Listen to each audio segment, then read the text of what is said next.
Well, I didn't get much done today on Stinky Pete, just little odds and ends, like I drained the fluids, started unhooking like the fuel lines and some of the electrical and everything. It's because I don't have much to do because I'm waiting on parts, you know? Like I can't put the camshaft in until I get a timing cover and stuff. I decided not to fix this right now. I just went on eBay and got another one for $100, so that's on the way. This I will fix later, you know, because I might get another P-pump and put on this, but either way, I will fix that later, but for right now, I just got another one off eBay, so I'm waiting for that to come in, then I can put the camshaft in and start putting the front end together. Also, I'm waiting for a tool to do the valve springs, and I'm also waiting for the valve springs and push rods to come in to do the top end. So really, the only thing I have left to do on this motor is to pull that oil pan off to put on here until I get the rest of the parts. Like, I can't mount really any of this stuff on without the timing cover. Really, the only thing I can do right now, waiting on gaskets. If I get the gaskets, then I can bolt the exhaust manifold on and a few other things.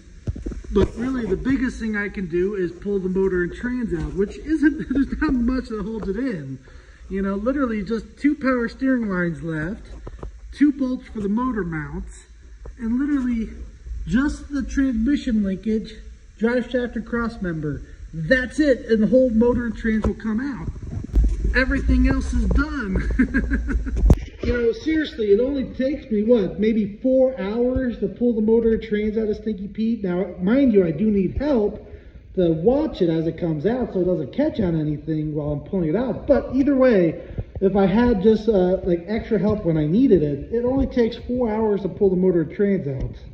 And because I'm not doing a complete engine rebuild, maybe 7 hours of work into this motor, doing all the work to it. And then it's roughly going to be about 6 or 7 hours to put it back together. It always takes longer to put it back together. But that's it. Like literally, if I had all the parts here right now, if I had 1 week off of work, I could get this all done in 1 week. And I've done it before. I posted videos and pictures with the times on them. So like last time I rebuilt Stinky Pete, it was only 1 week basically to tear the engine completely out, all apart, rebuild the engine, put it all back together, and made it to the show. Now, of course, there was 2 weeks I had to wait for the engine block to get machined and get done, also waiting for parts to come in, but if I had everything right there, that's how many hours it took.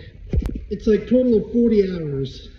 But this should only take me about 20 hours total.